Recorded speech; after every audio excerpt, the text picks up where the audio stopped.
Tariki ya 11 Kanama uyu mwaka 2026 RIB yafunze Shema Fabrice akurikiranweho gutanga. Ndabasuje mbifuriza kugira ibihe byiza ndetse no gukomeza kunogerwa n'ibiganiro bitandukanye mbagezaho binyuze ku muyoboro wa YouTube twahisemo kuzajya tubagezaho inkuru zigezweho ziba ziri kuvugwa hirya no hino mu isi. Kuri inshuro turi mu Rwanda rw'imisozi igihumbi. U Rwanda rufite uturere 30 ariko kandi utwo turere tukaba turimo n'umujyi wa Kigali. Ubu rero turi mu mujyi wa Kigali aho rwose ku mugoroba wo kuri uyu wa kabiri shikanye inkuru mu bitangazamakuru bitandukanye ivuga kwitabwa muri yombi rya Shema Fabrice. Uyu nguyu akaba ari umuyobozi wa Ferwafa. Ibi byatangajwe n'urwego rw'igihugu rw'ubugenzacyaha RIB. Tariki ya 11 Kanama uyu mwaka 2026 RIB yafunze Shema Fabrice. Ngo ikaze rero tubane muri iki kiganiro ndetse unakurikire by'umwihariko iyi nkuru ku buryo burambuye. Wibuke gukora subscribe, gukora share ndetse kandi no gutanga ibitekerezo byawe muri comment. No ku bindi byaha bifitanye isano n'icyo cyaha akurikiranyweho. Nibyo urwego rw'igihugu rw'ubugenzacyaha RIB rwataye muri yombi umuyobozi wa Ferwafa Shema Fabrice aho akurikiranyweho icyaha cyo gutanga sheke itazigamye. Umuvugizi wa RIB Dr Murangira Bitsiri akaba amaze gutangaza ko Shema Fabrice yatawe muri yombi kuri uyu wa 11 Kanama 2026 ni kuwa kabiri. Kugeza ubu ubwo turi gukora iyi nkuru Shema Fabrice amakuru aravuga ko afungiye kuri station ya RIB ya Kicukiro mu gihe kandi iperereza rigikomeje ngo dosiye yishyikirizwe ubushinjacyaha. Reka dusubire inyuma ho gato ubundi turebere hamwe. Shema Fabrice watawe muri yombi yarinde muri Ferwafa, yinjiye muri Ferwafa ryari, yari muntu ki muri rusange. Shema yinjiye muri Ferwafa ku tariki 30 z'ukwezi kwa 8 mu mwaka wa 2025. Bivuze iki? Bivuze ko rwose iminsi yari isigaye ari 19 kugira ngo yuzuze umwaka ari umuyobozi wa Ferwafa, cyane ko nyine duhereye kuri iyo tariki 30 kugera tariki 11 hari hasigaye iminsi 19 nyine kugira ngo umwaka wuzure. Yageze muri izi nshingano nyuma yo gutorerwa mu nteko rusange isanzwe hamwe n'abagize komite nyobozi asanzwe ayoboye, aho bose hamwe bise Dream Team cyangwa se itsinda ry'inzozi. Birumvikana ko bari bafite byinshi barotaga bifuza kugeraho mu buyobozi bwabo. Nyuma y'igihe gito rero yaramaze ku buyobozi, uyu mugabo wavuye muri ekipe yabereye umuyobozi cyangwa se yabereye perezida wayo ni AS Kigali, ajya mu nshingano yagaragazaga icyerekezo n'impinduka uhereye ku mukino w'umupira w'amaguru w'abakiri bato ndetse n'abagore, kubaka ibikorwa remezo n'ibindi bitandukanye. Imbaraga ze nyinshi yagaragazaga ko ari aho ziri. Kuva mu kwezi kwa 8 ku mwaka 2025 ari muri Ferwafa nta mushahara yabonaga, cyane ko ibihumbi 200 by'idolari yari kuzahembwa mu myaka 4. Ubwe yemeye ko ayo mafaranga yose aziyongera kuyo kuzamura impano z'abakiri bato muri ruhago muri rusange. Uyu Shema Fabrice kandi ikindi ukuye kumenya kuri we nuko yamaze imyaka 6 ari perezida wa AS Kigali. Mu bihe bitandukanye akaba yarayifashije kwegukana ibikombe bitandukanye birimo igikombe cy'amahoro iyi ekipe ya AS Kigali yatwaye mu mwaka 2019 ndetse n'icyo yatwaye mu mwaka 2022.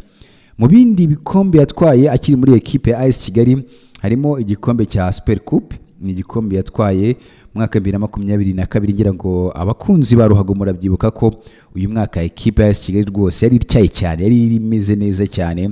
Hanze y'umupira w'amaguru rero akaba asanzwe ari umuyobozi mukuru w'ikigo cyitwa Africa Medical Supplier, ni ikigo gicuruza ibikoresho by'ubuvuzi hano mu Rwanda.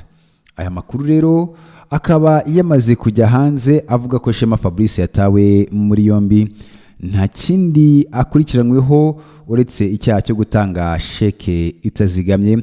Ariko kandi reka twongere twumve umuvugizi wa RIB.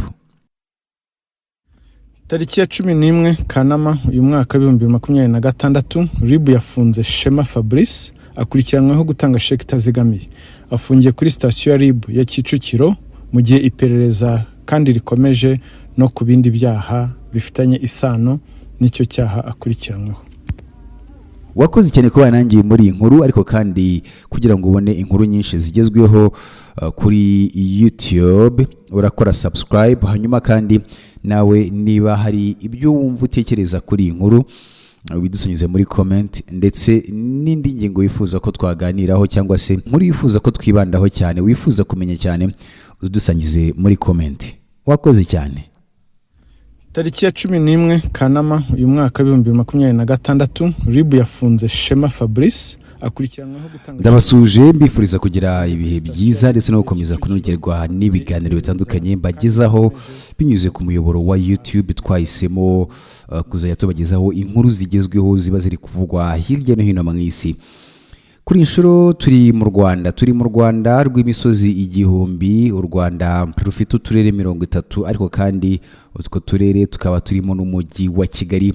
Ubu rero turi mu mujyi wa Kigali, aho rwose ku mugoroba wo kuri uyu wa kabiri shikanye inkuru mu bitangazamakuru bitandukanye ivuga kwitabwa muri yombi rya Shema Fabrice. Uyu nguyu akaba ari umuyobozi wa Ferwafa.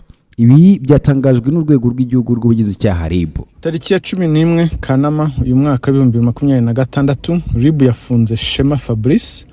Ngo ikaze rero tubane muri iki kiganiro, ndetse unakurikire by'umwihariko iyi nkuru ku buryo burambuye. Wibuke gukora subscribe, gukora share, ndetse kandi no gutanga ibitekerezo byawe muri comment. No ku bindi byaha bifitanye isano n'icyo cyaha akurikiranyweho. Nibyo urwego rw'igihugu rw'ubugenzacyaha RIB rwataye muri yombi umuyobozi wa Ferwafa Shema Fabrice, aho akurikiranyweho icyaha cyo gutanga sheke itazigamye. Umuvugizi wa RIB Dr Murangira Bitsiri akaba amaze gutangaza ko Shema Fabrice yatawe muri yombi kuri uyu wa 11 Kanama 2026. Ni kuwa kabiri kugeza ubu ubwo turi gukora iyi nkuru.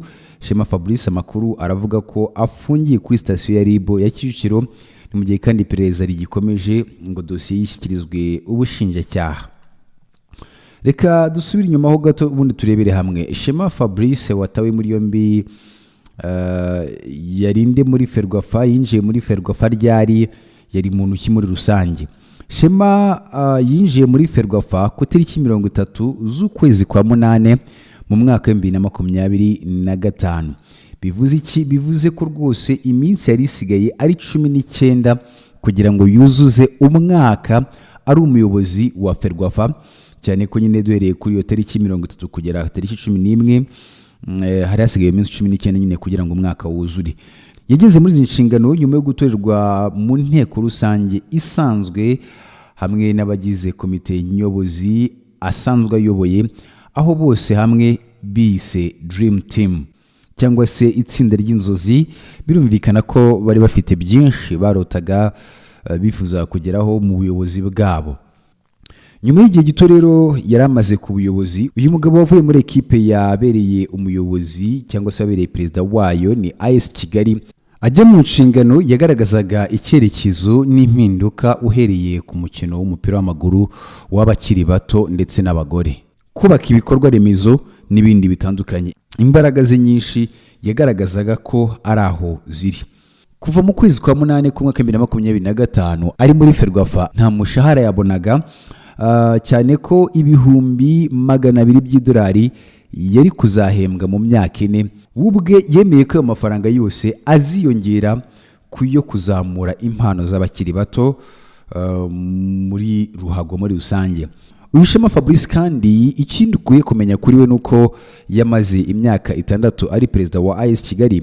Mu bihe bitandukanye akaba yarayifashije kwegukana ibikombe bitandukanye birimo igikombe cy'amahoro iyi ekipe ya AS Kigali yatwaye mu mwaka 2019 ndetse n'icyo yatwaye mu mwaka 2022. Mu bindi bikombe yatwaye akiri muri ekipe ya AS Kigali harimo igikombe cya Super Coupe, ni igikombe yatwaye mu mwaka 2022 ngira ngo abakunzi ba ruhago murabyibuka ko uyu mwaka ekipe ya AS Kigali rwose yari ityaye cyane, yari imeze neza cyane. Hanze y'umupira w'amaguru rero akaba asanzwe ari umuyobozi mukuru w'ikigo cyitwa Africa Medical Supplier, ni ikigo gicuruza ibikoresho by'ubuvuzi hano mu Rwanda.